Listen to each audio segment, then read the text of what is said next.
Haleluya, puji Tuhan, Bapak Ibu Saudara. Bersyukur pada Tuhan untuk hari yang sudah Tuhan berikan lagi kepada kita.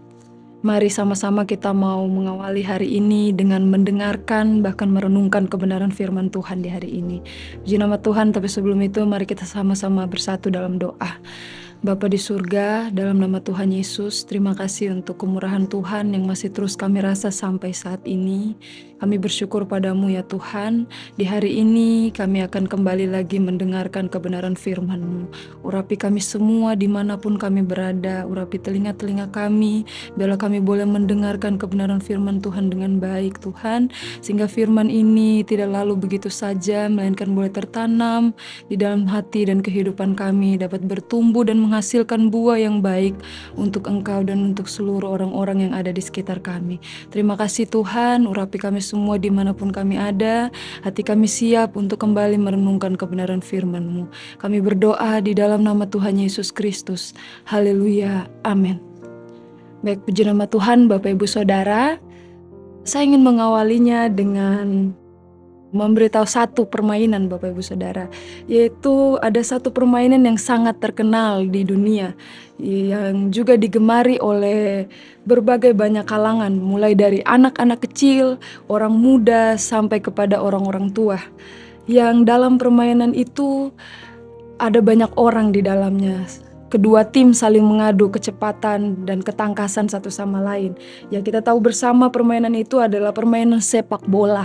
Dalam permainan sepak bola terdapat seorang kiper Bapak Ibu Saudara. Kiper yang bertugas menjaga gawang agar tetap kosong dan menjaga gawang agar tidak dimasuki oleh bola. Kiper itu berusaha menjaga agar tidak ada celah sedikit pun untuk si lawan memasuki bola tersebut di dalam gawangnya. Dan juga kiper itu akan berusaha menghalangi bola dengan berbagai macam cara Bapak Ibu Saudara. Dengan tangannya, dengan kakinya, di mana dia akan menendang balik bola itu. Dan kemudian bahkan dengan tubuhnya Bapak Ibu Saudara. Hingga tidak heran kalau Bapak Ibu Saudara pernah menyaksikan bahwa kiper itu sampai rela menjatuhkan badannya hanya untuk menangkap bola tersebut. Bapak Ibu Saudara, kiper juga tidak bekerja sendirian pada saat bermain bola itu, karena terdapat pula ada bek kanan dan juga ada bek kiri, sayap di depan sayap kanan ataupun sayap kiri. Kiper untuk menjaga bola tersebut. Dan kalau kita ibaratkan dalam kehidupan kita, orang-orang yang ada di sayap bek kanan ataupun sayap kiri itu adalah orang-orang yang terdekat dengan kita, yaitu mungkin orang tua kita, sahabat, ataukah pasangan suami istri, ataupun orang-orang yang begitu peduli dalam kehidupan kita. Mereka yang ingin agar kita berubah menjadi suatu pribadi yang lebih baik daripada hari-hari kemarin Bapak Ibu Saudara. Dan kemudian kiper itu adalah diri kita sendiri, di mana kita harus menjaga diri kita ataupun menjaga gawang kita sendiri Bapak Ibu Saudara, agar tidak ada satu celah sedikit pun kita buka untuk lawan memasuki bola dan kita kalah Bapak Ibu Saudara. Bapak Ibu Saudara, renungan firman Tuhan di hari ini yaitu berjudul tentang jangan buka celah. Terambil di dalam Titus pasal yang kedua ayat yang ke-7 sampai yang ke-8. Kita lihat bersama-sama. Titus pasal yang kedua ayat 7 sampai 8. Firman Tuhan berbunyi, dan jadikanlah dirimu sendiri suatu teladan dalam berbuat baik. Hendaklah engkau jujur dan bersungguh-sungguh dalam pengajaranmu, sehat dan tidak bercela dalam pemberitaanmu, sehingga lawan menjadi malu, karena tidak ada hal-hal buruk yang dapat mereka sebarkan tentang kita. Bapak Ibu Saudara, semua dari kita pasti mau agar hidup kita dapat menjadi teladan yang baik untuk orang-orang yang ada di sekitar kita Bapak Ibu Saudara. Bahkan kalau kita mau lihat daripada standar Alkitab Bapak Ibu Saudara, Tuhan menginginkan kita itu sempurna sama seperti dirinya. Itu terdapat di dalam Matius pasal yang ke-5 ayat yang ke-48. Saya mau kita lihat bersama Matius pasal 5 ayat yang ke-48. Firman Tuhan berbunyi, karena itu haruslah kamu sempurna sama seperti Bapamu yang di sorga adalah sempurna.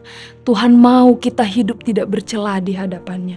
Bapak Ibu Saudara, kalau kita melihat lagi dalam Alkitab, ada satu tokoh yang dalam Alkitab yang kehidupannya tidak bercelah. Kita lihat dalam Kejadian pasal yang ke-6 ayat yang ke-9. Dia adalah Nabi Nuh, Bapak Ibu Saudara. Firman Tuhan berbunyi bahwa inilah riwayat Nuh. Nuh adalah seorang yang benar dan tidak bercela di antara orang-orang sezamannya. Dan Nuh itu hidup bergaul dengan Allah. Bapak Ibu Saudara, Nuh adalah salah satu tokoh yang hidupnya tidak bercela. Dia menjaga kehidupannya untuk terus berkenan di hadapan Tuhan. Walaupun pada saat Tuhan memberikan dia perintah untuk membangun bahtera di atas gunung, Bapak Ibu Saudara, dia dicela sedikit pun tidak ada yang dia masukkan dalam kehidupannya. Sehingga tidak ada sedikit celah pun yang dia buka di pikirannya, sehingga mempengaruhi dia untuk tidak taat kepada firman Tuhan, kepada perkataan Allah, Bapak Ibu Saudara. Dan Bapak Ibu Saudara, ada beberapa poin yang ingin saya beritakan di sini, yaitu hidup berkenan dan tidak bercelah.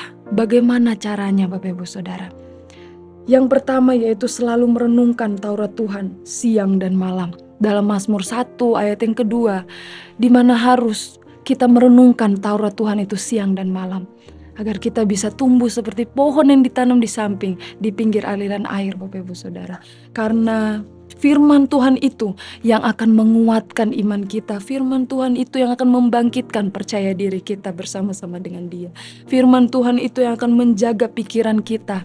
Firman Tuhan itu yang akan menjaga perbuatan kita untuk tetap melakukan perbuatan-perbuatan yang baik, Bapak Ibu Saudara.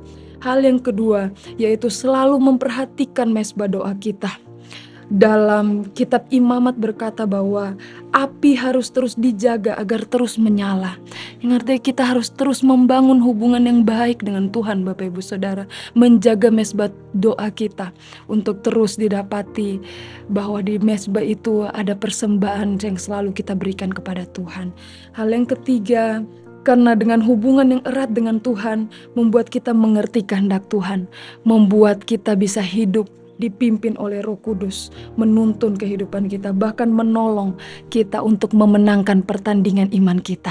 Hal yang ketiga yaitu hidup selalu bersyukur, Bapak Ibu Saudara, mengucap syukurlah. Tuhan mau melalui Rasul Paulus katakan bahwa kita harus mengucap syukur dalam segala keadaan, Bapak Ibu Saudara, karena pasang surutnya kehidupan, biarlah itu tidak menjadi halangan, itu tidak menjadi alasan untuk kita bersyukur kepada Tuhan. Saat kita hidup dengan penuh rasa syukur, Bapak Ibu Saudara, kita tidak membuka celah untuk si jahat masuk untuk mengacaukan kehidupan kita.